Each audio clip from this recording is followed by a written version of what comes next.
بسم اللہ الرحمن الرحیم۔ ایاک نعبد و ایاک نستعین۔ آج ہماری کور کمیٹی کی میٹنگ ہوئی۔ ہم نے بڑی تفصیل میں پوری طرح ڈسکس کیا کہ یہ جو اسلام آباد میں ہم نے کال دینی ہے یہ کب دینی ہے اور اس کی نوعیت کیا ہوگی۔ جو ہمارا فیصلہ آج ہوا وہ یہ کہ مئی کے آخری ہفتے میں ہم یہ کال دینے لگے ہیں اور سارے پاکستانیوں کو کال دینے لگے ہیں، تحریک انصاف کو نہیں، صرف سب پاکستانیوں کو کال دینے لگے ہیں۔ اور اس لیے کال دے رہے ہیں کہ ہمارے ملک کی توہین کی گئی ہے۔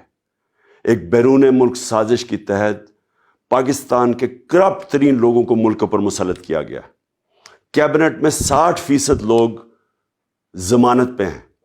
جو پرائم منسٹر بنا ہے اس کو کرائم منسٹر کہتے ہیں۔ 40 ارب روپے کی انہوں نے ایف آئی اے اور نیب میں ان کے کرپشن کے کیسز ہیں۔ یہ ملک کی توہین ہے۔ اس کے لیے میں چاہتا ہوں کہ ابھی سے سارے پاکستان کو میں پیغام دینا چاہتا ہوں، سب تیاری کریں۔ اور ہماری تیاری کا آغاز ہوگا چاند رات۔ چاند رات میں میں اپنے نوجوانوں کو خاص طور پہ کہنا چاہتا ہوں کہ آپ نے نکلنا ہے چاند رات پہ، جھنڈے پکڑ کے نکلنا ہے۔ ساری دنیا کو آپ نے بتانا ہے کہ پاکستان ایک زندہ قوم ہے۔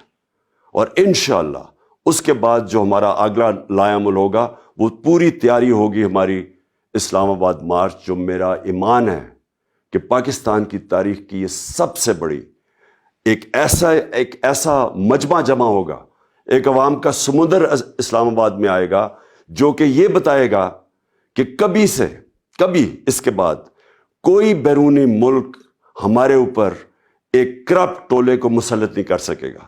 پاکستان کا جو فیصلہ ہوگا وہ پاکستان کی عوام کرے گی۔